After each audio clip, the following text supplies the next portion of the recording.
بسم اللہ الرحمن الرحیم۔ اردو کی چوتھی کتاب کا پیج نمبر 63 اور 64 آج پڑھنا سیکھیں گے۔ دیکھیے سبق چل رہا ہے سریہ خرار اور سریہ نخلا۔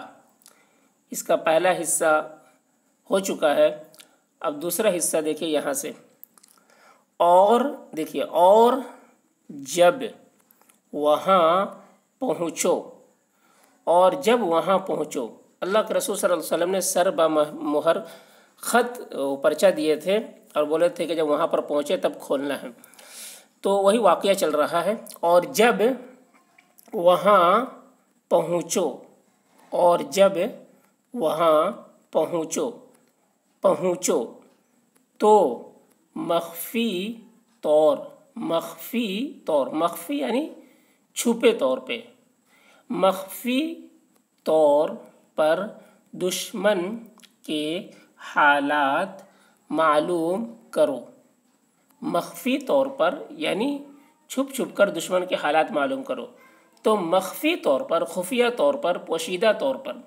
تو مخفی طور پر دشمن کے حالات معلوم کرو اور ان کے ارادوں کی خبر دو، جب یہ لوگ نخلا پہنچے تو دو ہی دن بعد مکہ والوں کا ایک قافلہ طائف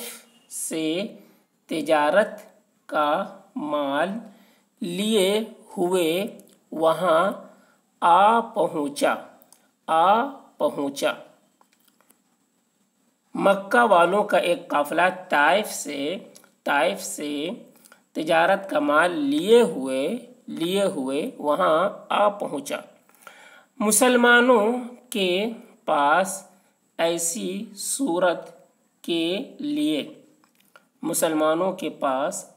صورت کے لیے کوئی ہدایت نہیں تھی۔ ان کے پاس جو پرچہ تھا اس میں چھپے چھپے دشمن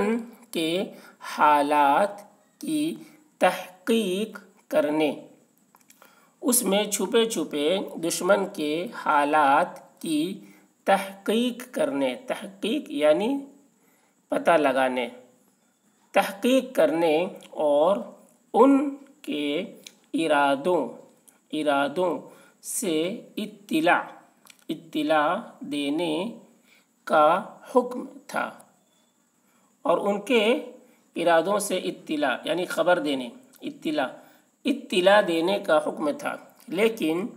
اس امر کا اشارہ تک بھی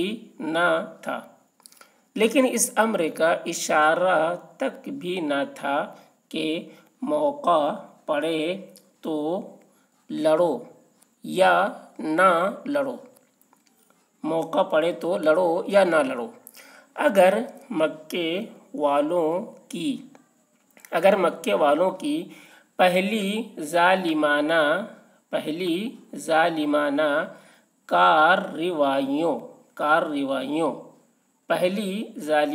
کارروائیوں اور مسلمانوں کی مظلومانہ حالت کو دیکھا جائے، اگر مکے والوں کی پہلی ظالمانہ کارروائیوں، ظالمانہ مطلب ظلم، وہ جو ظلم کر رہے تھے، تشدد کر رہے تھے، ظالمانہ کارروائیوں اور مسلمانوں کی مظلومانہ حالت، مظلوم بنے ہوئے تھے مسلمان، اس حالت کو، مظلومانہ حالت کو دیکھا جائے تو مسلمانوں کے ساتھ موقع ملنے پر مکے والوں کے قتل، قید قتل قید اور مال و اسباب لوٹ لینے کے واسطے بڑی وجہ تھی خصوصاً یعنی خاص طور سے خصوصاً جب ان کے تازہ مفسدانہ ارادوں پر ان کی پہلی ظالمانہ کارروائیاں سامنے رکھ کر نظر ڈالی جائے، خصوصاً جب ان کے تازہ مفسدانہ ارادوں پر، مفسدانہ فساد پھیلانے والا ارادہ، جب ان کے تازہ مفسدانہ ارادوں پر اور ان کی پہلی ظالمانہ کارروائیاں سامنے رکھ کر نظر ڈالی جائے تو ہر ایک انسان یہی فتویٰ دے گا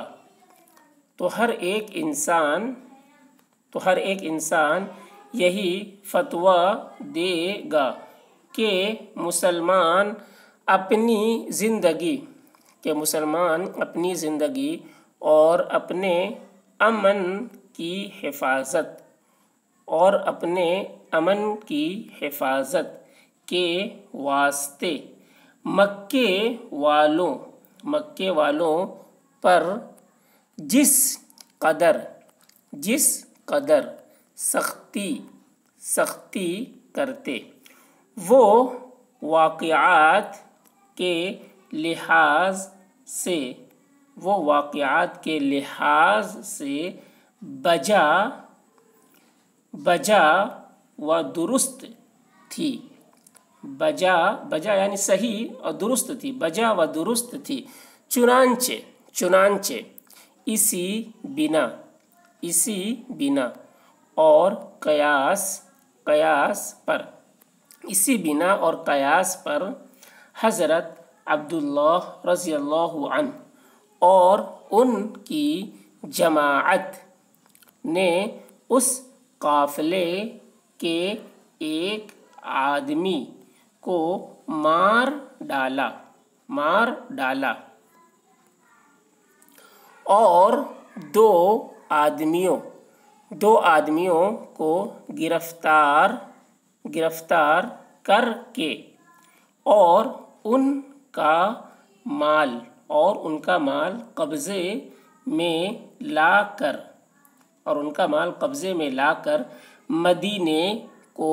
واپس ہوئے، لیکن رسول خدا صلی اللہ علیہ وسلم کو جب یہ حال معلوم ہوا تو عبداللہ اور ان کے ساتھیوں رضی اللہ عنہم کو سخت ملامت کی اور قیدیوں کو مال سمیت رہا کرنے اور مقتول یعنی جن کو قتل کر دیا گیا اور مقتول کا خون بہا یعنی ان کا خون کا بدلہ بہا دینے کا ارادہ کیا ہی تھا کہ حکم خداوندی یسألونک عن الشہر الحرام الآیہ نازل ہوئی، اس حکم کے آنے سے حضور صلی اللہ علیہ وسلم اور صحابہ رضی اللہ عنہم کی بے چینی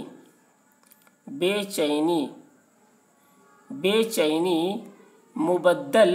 بخوشی ہوئی،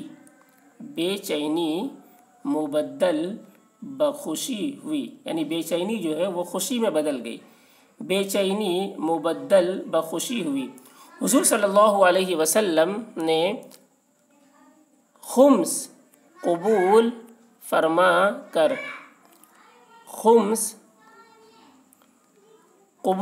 فرما کر بقیہ مال حضرت عبداللہ اور ان کے ہمراہی مجاہدین میں تقسیم کر دیا۔ قیدیوں سے فدیہ لے